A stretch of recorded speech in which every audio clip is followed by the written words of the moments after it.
사바디 TV의 정승의 선교사입니다.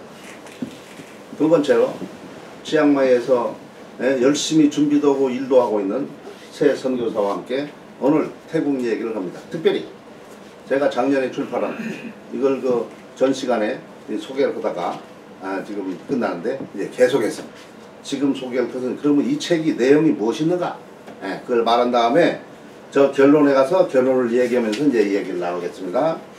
자, 목차에는 책머리에 쓴 거 찍고 추천사 두 사람 그 다음에 시작하는 말까지 우리가 살펴봤습니다. 여기에는 지금 전체가 몇 장으로 되어 있습니까? 전체가 7장으로 되어 있습니다. 네. 이것은 뭡니까? 신학 박사학위 논문입니다. 사실은 이게 신학 박사학위 논문 그걸 갖다가 책으로 이건 신학 박사는 2007년에 쓴 거니까 이거는 지금 몇 년에 썼죠? 2019년에 썼잖아요. 그래 그 업그레이드 해가지고 이걸 쓴 거죠. 그래서 지금 이 체제가 논문 체제로 되어 있어요. 그러니까 뭡니까? 서론은 그냥 시작하는 말로 보고 서론은 빼버리죠. 말하자면 논문에는 서론이 있어가지고 인트로덕션 있어가지고 목적이 뭐냐 방법이 뭐냐 뭐 이런 거 나오잖아요. 근데 그걸 빼버리죠. 그러니까 조그마한 그 시작하는 말만 썼죠. 제1장에서는 예수님이 최초의 선교사라고는 얘기를 쓴 거죠. 예수께서 인카네이션 했잖아요. 하나님이 사람이 되었다. 왜? 사람을 구원하려니까. 그래서 예수께서 하나님이 사람이 되어서 사람들에게 복음을 전해 그 사람들을 구원하는 거다. 선교사가 그런 거예요. 우리가 한국에서 일로 파송받아. 그럼 우리가 한국을 저버리면 안 돼요. 예수님이 하나님 안 저버리잖아요. 그것이 없으면 이 선교사가 끝나버리는 거예요. 그래 우리 것을 정체성 여러 가지 정체성을 우리가 유지하면서 태국화가 되어야 되는 거예요. 우리 걸 내버려 태국화되면 그것은 선교사가 아니에요. 선교사가 아니에요. 이렇게 됩니다. 그래서 예수께서 인카네이션 사람이 되셔서 진정한 사람이 돼서 사람을 도와주는 것. 그래서 사람을 구원하는 것. 우리 사역이 그거 아니에요. 그래서 그거에 대해서 썼습니다. 두 번째는 바울의 선교사적 탄생과 사역. 바울은 거듭나면서 바로 선교사로 하나님께서 주님께서 쓰시기 위해서 선교사로 부른 거예요. 그래서 선교사적 탄생이야. 그때 났다는 얘기가 아니고 영적으로 선교사가 그때 되었다고 말이죠. 그리고 그 일 바울 선교사의 그 모범은 우리 모든 선교사의 모범이에요. 바울 선교사처럼 우리가 이러면 이것은 끝난 거예요. 근데 바울처럼 못 하면 안 돼. 바울처럼 말한다고 말이지 텐트 메이커 한다 그런 짓거리 말하면 안 되는 거예요. 나는 그걸 안 좋아해요. 언제 이러냐고요. 우리가 바울도 아니고. 바울은 일하면서 밥을 자기가 먹으면서 선교하는 일에도 지장이 없었어요. 근데 우리가 밥을 먹으면서 이러면은 밥 먹는 제대로 먹지만은 일은 제대로 못 하게 돼 있어요. 사람이야. 태국 사람들은 멍청기가 있어가지고 태국 교회가 돈을 못 주니까 바울에 서천을 했죠. 이런 건방진 놈의 새끼 같은 이라고. 네가 바울이야? 그러면 이제 말을 못하죠. 함부로 바울 얘기 만드는 거예요. 우리들이 지금 말하면 텐트 메이커잖아요. 비즈니스 선교. 비즈니스 선교 좋아요. 근데 비즈니스 선교가 비즈니스로 끝나면 안 되잖아요. 비즈니스도 바쁜데 어디 선교 어디서 지가. 그러면 안 된다고 말이에요. 감히 말 않고 그냥 의사하면서 그냥 하지 뭘 쓸데없이 비즈니스 선교 그거 뭐 하지 말아라 그 얘기죠. 세 번째 지금 1장, 2장, 3장 쓴 것은 그게 뭡니까? 백그라운드 푸는 겁니다. 그러니까 하나님 여기에 정승에 실질렸다가 써는 거예요. 정승회가 어떻게 한국 사람으로 태국에 와서 태국화돼서 태국 사람들을 제대로 도와줬는지 이걸 갖다 다 써놨습니다. 모든 사람이 달라요. 태국화되는 점. 근데 이걸 보면서 이런 식으로 하면 되는구나. 그럼 나는 이런 것이 있었냐? 없었냐? 그럼 아직도 더 길을 찾아야 되겠네. 뭐 이렇게 되겠죠. 그 다음부터가 이제 태국화, 예? 태국 선교사가 되는 길입니다. 4장 선교사의 소명과 정체성. 나는 선교사의 가장 중요한 것을 소명으로 봐요. 예, 태국의 한국 사람들 선교사 중에 소명이 없는, 선교사에 소명이 없는 데 온 사람들이 많아요. 그런 걸 보면 알아. 정식 선교사 소명이 있는지 없는지. 예, 선교사는 종자가 달라요. 선교사는 하나님 특별히 새끼와 이래서 지금 온 거예요. 내가 지금 선교사 올라와서 오지 않았습니다. 지금 나는 선교사 꿈에도 생각지 않았어요. 신학 다닐 때 선교사 생각지도 않은 사람이에요. 근데 하나님께서 선교사로 딱 했어요. 근데 하나님께서 선교사로 딱 한 다음에 이 태국에서 사역하면서 가만히 생각하니까 하나님은 오래전부터 내가 전혀 생각지 않은 그때부터 나를 선교사를 보내기 위해서 이렇게 일을 했구나. 그걸 깨달았어요. 예. 그러니까 선교사 소망이 있으니까 어떤 난관에 부딪혀도 뚫고 나. 예. 어떤 난관, 어떤 어려움, 어떤 실패가 뚫고 나가는 거예요. 예. 뭐 지금 그 선교사로서 사역하는 중에 그저 그냥 계속 편하는 것만 아니에요. 근데 난 편하라고 말하죠. 우리가 선교사 나오는 자체가 고통이에요. 예수님이 이 땅에 오는 그 자체가 고통이에요. 그거. 죽을 맛이요. 이게 장난이 아닙니다. 예. 근데 지금 이렇게 했잖아요. 내가 자진해서 온 것도 아니고 강제로 하나님 너 가. 그래서 지금 온 거거든. 예. 그러니까 나도 하나님 앞에 그렇게 말을 했죠. 나는 그거 할 것 같지 않은데 돈 주고 이럴 수 있도록 가야 돼. 돈 주고 이럴 수 있도록. 그럼 누가 안 가겠어? 그러니까 그렇게 하나님하고 약속을 그렇게 해서 돈 주고 이럴 수 있도록 해 주시면은 간다. 돈이 안 주면 이제 그만하라고 그런 줄 알겠다. 근데 주원교회 끊겼네? 가만히 있어라. 주원교회 끊겼으니 그러면 돈이 끝난 거라고 봐야 되냐? 이제 그거요. 에? 돈을 안 주면 내가 그만한다 했으니까. 근데 아직도 돈이 100만 원은 나오잖아요? 100만 원 주고 있다고. 지어놓은 것이. 그러면 주후원교회 끊쳤어도 100만 원 있으니까 계속 허락한 것인가? 그 다음에 태국 현지를 보니까 아직도 안 끝났거든? 그러니까 그냥 문부적거리고 있는 거예요. 그래서 내 생각에 한 80원 가야 되지 않을까 그렇게 보고 있는 거예요. 예. 그 다음에 다행히 우리 어머니가 뱃속에다가 예? 내놓고 이게 아들이면 하나님께 바치겠습니다. 한나처럼 그래 해가지고 예? 나오면서 이제 목사가 된 거거든. 쉽게 말해서. 예. 그러니까 어머니가 책임의식을 가지고 있죠. 마음속에. 책임. 내가. 그래가지고 나도 멀리 그 아파트 하나 사놨더라고. 야 참말로 이런 사람 많지 않아요. 이런 부모. 그렇죠? 돈이 있어도 줄런지 모르고 없어서 못 주고 그러는 거예요. 그래서 다행히 논마dig이라도 있으니까 돈을 팔아서 집을 사놨는데 내 성취를 하니까 난 나한테는 알리지 않고 내 동생 이름으로 저 북쪽에 북쪽에다 사놨단 말이에요. 오랫동안 지났는데 나보고 그런 얘기를 해요. 근데 농담으로. 나 그 집에 대한 욕심은 없는 사람이야. 농담으로. 살려면 김포공항 근방에 사놓고 지지 무슨 국이 그 이북 갈 것도 아닌데 그쪽에 사놨냐고 그랬었죠.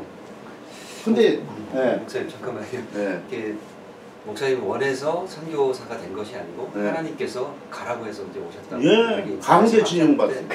그럼 이제 그렇게 이제 하나님의 뜻이 그렇다 그렇게 네. 느끼고서 이제 네. 태국을 가야 되니까 네. 목사님 그럼 한국에서 네. 태국에 가서 어떤 사역을 할 것인가 이제 미리 준비를 이렇게 하셨던 것 같은데. 그럼요. 그거를 잠깐만 맛보기로만 잠깐만 좀 소개를 해주시면. 네, 우선 딱 아직 가기는 안 됐는데 기독신문에 왕십리교회가 태국 선교사를 모집한다는 광고를 낸 일이 있어요. 원래는 신홍식 목사를 지원하고 있었어요. 근데 한국교회는 내 선교사 해야 되거든. 한국교회 그것이 장점이면서 그게 병폐요. 내 거야요. 하나님 것이 아니고 내 거야요. 근데 신홍식 목사 하는 걸 보니까 자기 것이 아니거든. 예, 자기 것이 아니요. KIM의 원리가 어느 교회 매선 안 돼요. KIM 매야지 어느 교회 매선 안 돼요. 그것이 KIM이요. 근데 파송도 거기서 받았어. 왜? 서재순 목사가 이사장이었어. KIM 이사장. 조동정 목사 단짝으로 이렇게 했어. 그 파송도 거기서 받았지. 지원도 다는 안 줘도 몰라도 몽땅 줬고. 그러니까 교회는 자연 아 저건 우리 선교사다. 근데 하는 짓을 보니까 이게 내 것이 아니거든. 그러니까 한국 교회는 내 것이 아니면 버려. 그러니까 버리고 그 다음에 선교사를 또 이제 태국 했으니까 또 태국인 거예요. 그래도 태국이요. 태국 선교사를 모집한다. 광고가 닿는데 제일 처음에 뭐 관심이 없지. 지금 내가 목표를 지금 열심히 잘하고 있는데 무슨 근데 이제 몇 번 나는 동안에 내가 딱 보다가 아 이것이 특별하게 보이는 거예요. 눈에 특별하게 들어와. 그러면서 이게 선교사로 부르는 건가? 선교의 선자도 모르는데 아 그렇게 됐죠. 그럼 한번 실험해 보자. 기도원이 예? 양털을 가지고 실험해 보는 것처럼 예, 나도 우리 방법으로 실험을 해보자. 원서를 제출해 보자. 그렇죠. 그래서 원서를 제출했어. 왕십리교회 내가 아는 사람도 없어. 예. 왕십리교회가 선교사 발탁하면 하나님께서 나를 선교사로 가라는 것으로 알고 하겠다. 그런데 내가 제시했잖아 두 가지 하나님 앞에. 이거 책임져 좀 되겠다. 아, 이런 선교사 없지 이거. 하나님하고 그냥 야곱처럼 말이야 막 세계를 그렇게 하는 놈이. 그래가지고 딱 했는데 그것이 쉽게 끝나는 줄 알았어요. 그랬더니 쉽게 안 끝나더라고.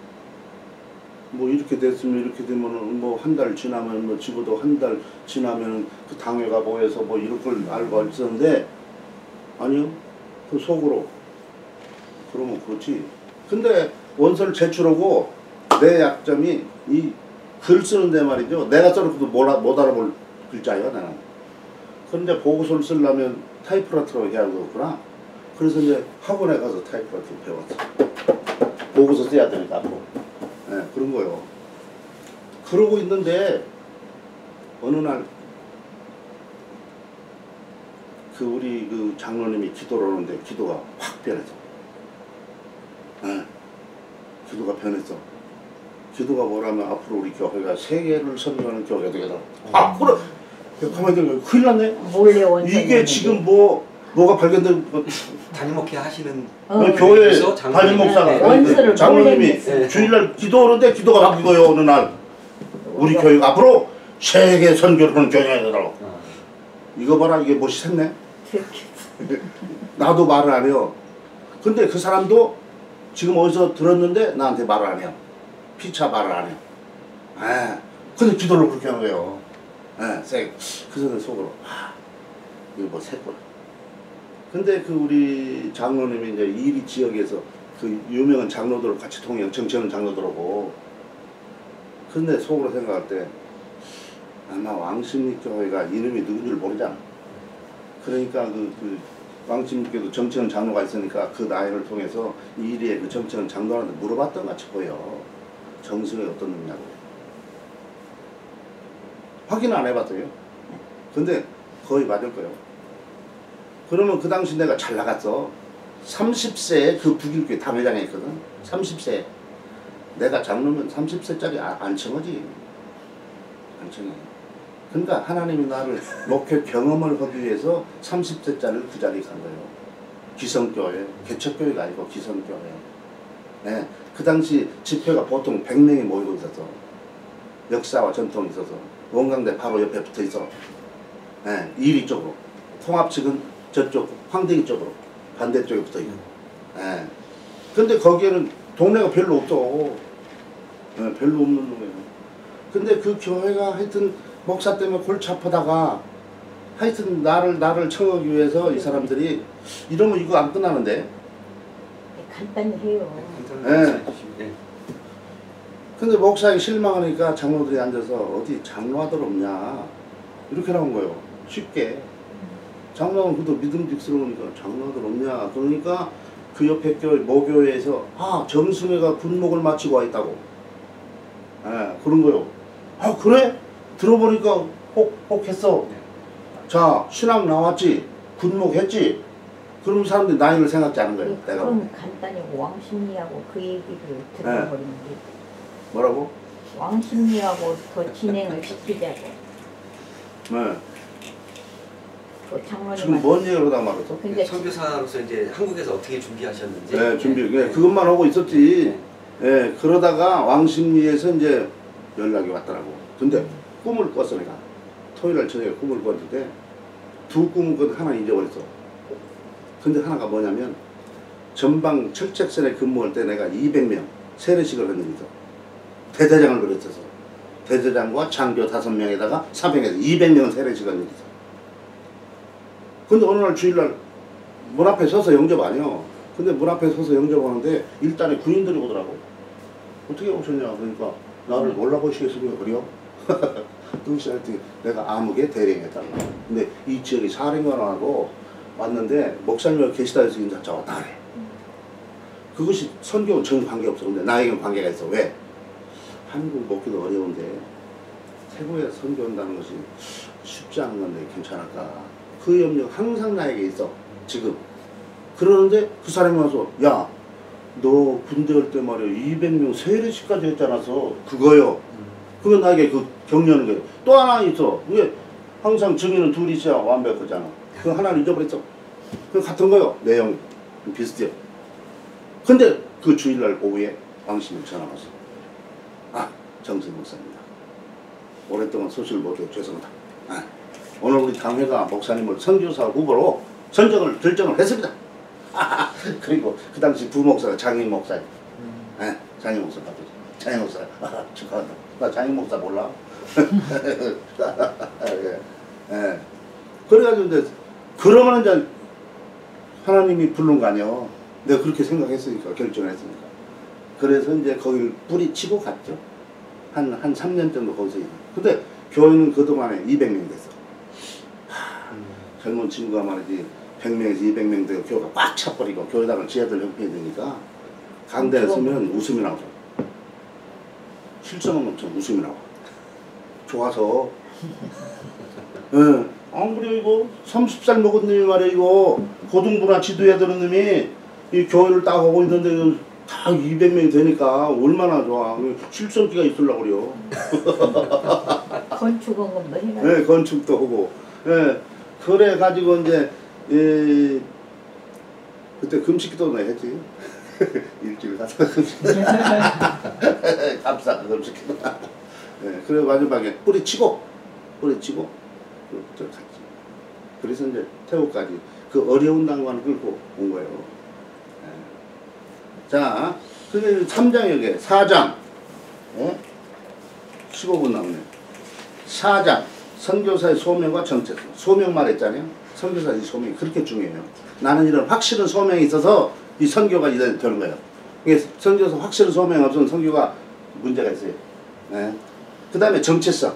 소명만 가지고 되지 않아. 정체성. 내가 한국 사람 아니야? 지금 내가 선교사로 온 것이 뭐 때 왜 오게 된 것입니까? 한국 교회 때문에 오게 된 거예요. 그러니까 한국 교회 이걸 잊어버리면 나는 선교사를 잊어버리는 거예요. 그게 정신을 차려야 돼 지금. 내가 현지에서 현지와 동화되는 것과 나를 지키는 것, 이 사회 이걸 잘 하지 않으면 안 되는 거예요. 우리 초교회의 신앙과 신앙 이걸 저버리면 이 사람은 끝난 거예요. 뭐가지고. 근데 여기 와가지고 후배들이 술 몰라가지고 그러잖아. 저 초교식으로 안 가고 그러면 그건 배린 거예요. 이미 선교사가 아닌 거예요. 그러니까 그렇게 써놨죠. 구체적으로 안 했잖아요. 예? 선교사 정체성. 예. 그 다음에 여기 보니까 5장에는 선교사의 현지 적응. 현지인화가 돼야 된다. 내가 태국 사람이 되지 않으면 절대 태국 사람 도와줄 수 없다. 예수님이 사람이 되지 않으면 절대 사람을 도와줄 수 없다. 그거요. 네. 그래서 철두철미 돼. 그럼 어떻게 돼야 되느냐?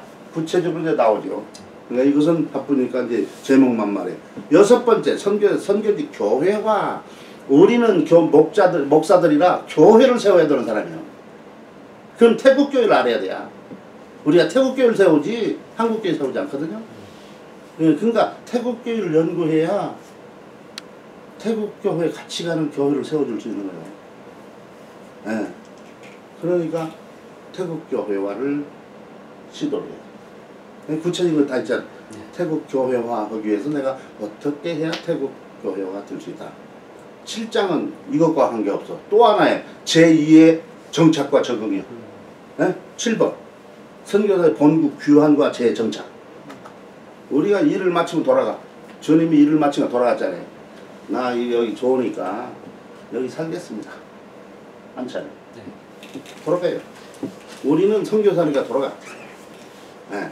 근데 요새는 자연스럽게 선교사여서 죽게 돼. 예. 이게 좋은 것이면서도 나쁜 거예요. 한국 선교사로서. 네? 좋은 것이면 나빠. 왜? 한국에 살 수가 없어. 여기서 죽는 게 편해. 이러기 위해서 있는 게 아니고, 예, 한국 가는 것은 나 우리에게 어려워. 집도 없지. 지금 우리가 40년, 나 같은 경우 40년, 한국 사람으로 살기보다는 태국 사람 사는 게 더 많아. 예, 딱 그렇게 되니까 저쪽 가면 이방인. 여기서 내 세상이야, 지금. 예, 지금 태국은 내 세상이야. 저기 가면 이방인. 그 정착이 쉽지가 않아. 우리 선배 목사님 나한테 그러다가 너는 지금 1979년도 신앙을 가지고 있다고 한국교회는 변했는데 나보고 그러더라고. 그러니까 우리가 파송받으려고 올 때 이미 중단된 거예요. 근데 한국 변했어. 좋게 변하지 않고 나쁘게 변했죠. 예. 그러니까 저쪽 적응이 어려운 거예요. 보통 어려운 거예요. 예, 저기 가서 뭐 먹을 것도 없지. 먹을 것도 없죠. 다행인 것이 예? 한국 선교사 지원재단이요. 아 거기서 은퇴 선교사들 말이요. 굶어 죽지 않으라고 예? 10만 원 상당의 생활 필수품 쌀 반찬을 3개 나눠서 매달 줘요. 매달이요? 매달 줘. 지금 한 50명 되는 것 같이 보이더라고. 제일 지금 20명 줬어. 그럼 그때 와. 15일 지나면 두 번이 오고 그 다음에 이 마지막 날들로 와. 감사한 일이요. 근데 우리 GM에서는 10원 한 장 지금 오질 않냐. 있는데 못 와. 있어. 예. 그 정신을 차려야 돼요. 그거 내가 써놨어요. 한국 교회. 주님 앞에 가서 골치 아플 거다. 예. 그 예언이 성취되기 양치를 바라지만은 상황은 그러면. 그래가지고 지금 뭡니까? 본국 교환과 재정착. 예, 그겠죠. 그 다음에 마치는 말 있죠. 마치는 말. 마치는 말은, 아니, 결론이, 마치는 말이 그 논문의 결론인 거예요, 사실은. 네. 그러면 211페이지. 211페이지로 가봅시다. 211페이지가 마치는 말이지. 이게 논문의 결론이야. 논문을 연구를 했으면 논문의 그 결론이 나와요. 그 다음에 제안이 나오죠. 논문에는 제안도 있잖아요. 논문, 결론. 그러면 이제 논문을 여기 나눠서 읽어야 얘기가 돼요. 자, 첫 번째 전까지만 읽어보죠. 네, 읽어봐요. 태국 선교를 40년간 열심히 감당하고 보니 서양의 선배 선교사들이 경험했던 그리고 지금은 선교 원리라고 부르는 것 그것이 내 속에 쌓인 것 같았다. 그것도 한국적인 선교 원리로 말이다. 결론 선교사의 선교지 정착은 바른 선교를 하게 하고 성공적인 선교 사역으로 마무리하도록 하는데 있는데 본 연구를 통하여 선교지 정착을 이룬 선교사에게 나타나는 현상은 다음과 같다. 같이 발견하였다. 첫째, 선교지에 대한 포괄적인 이해가 있게 된다. 이는 선교지를 다 알고 있는 것은 아니나 현지인들처럼 선교지를 다 알고 있는 사람처럼 되는 현상이다. 누구도 자기 나라의 곳곳을 다 가보았거나 다 아는 사람은 없다. 그러나 자기 나라를 다 알고 있는 사람처럼 된다. 따라서 선교지에서 일어나는 모든 상황에 대한 이해와 대책이 있게 된다. 여기 할 말 있으면 말을 하고 지나가요. 우리가 선교지에 적응되고 정착이 된 사람이면 태국에 있어서 포괄적인 이해를 다 가지고 있는 거예요. 전적으로. 그러니까 방콕을 모르면 안 되잖아요.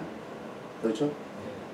그래서 방콕을 먼저 수업을 한 다음에 치앙마이로 와라 그런 거예요. 후배들이 오는 사람이면 절대 올라오면 이 새끼 방콕도 모르는 놈이 여기 오면 어떻게 하려고. 그래. 그 사람도 죽고 나도 죽고 그 사람 죽고 나도 죽고. 됐어요? 네. 그러면 두 번째. 둘째, 선교지의 재반 문제가 보이기 시작한다. 선교지를 알다 보면 자연 그 속에 있는 크고 작은 문제들이 보이게 된다. 그리고 그 문제에 대한 해답을 내놓는 수준에 도달한다. 문제만 보이면 안 된다. 그 문제의 해결책이 나와야 한다. 선교지에 정착된 선교사에게는 문제의 본질과 이에 대한 해결책도 내놓을 수 있는 수준이 된다는 말이다. 문제는 발견했는데 그에 대한 해결책이 나오지 않는 사람은 아직 현지 정착이 제대로 성취되지 않는 사람의 징표이다. 뭐 할 말 있어요? 사모님들 있어요? 할 말이 없으면 지나가는 거예요. 셋째, 선교지에 대한 비전을 보게 된다. 선교지 정착을 이루다 보면 선교지에 대한 어떤 비전들이 보이기 시작하는 것이다. 이런 비전이 보이지 않으면 선교사의 사역을 감당할 일이 없게 된다. 선교사는 이 비전을 보고 힘을 내는 것이다. 무슨 일이든 보이는 것이 없으면 소망이 없고 절망에 떨어지게 된다. 이것이 선교사로 하여금 선교지에서 평생을 살게 하는 자산이 된다. 이 비전이 끝나는 날 선교사는 그 땅을 떠나야 한다. 그리고 새로운 땅, 새로운 비전을 가지고 나아가게 된다. 뭐 있어요? 시간 없으니까 빨리 나가요. 4분? 오케이. 네 번째. 넷째, 선교지에서 무슨 문제에 봉착하면 그에 대한 대책이 나오게 된다. 선교지에서 선교사는 수많은 문제에 봉착하는 것은 자연스러운 현상이다. 그러나 이 문제에 대한 대책이 나오기 때문에 그 문제가 문제로 남지 않는다. 그러나 선교지 정착을 이루지 못한 사람은 선교지에서 어떤 문제를 당하면 그 구덩이에서 빠져나오기가 어렵고 끝내 빠져나오지 못할 수도 있다. 이런 상황이 바로 선교지 정착과 아직 정착되지 못한 사람의 차이라 하겠다.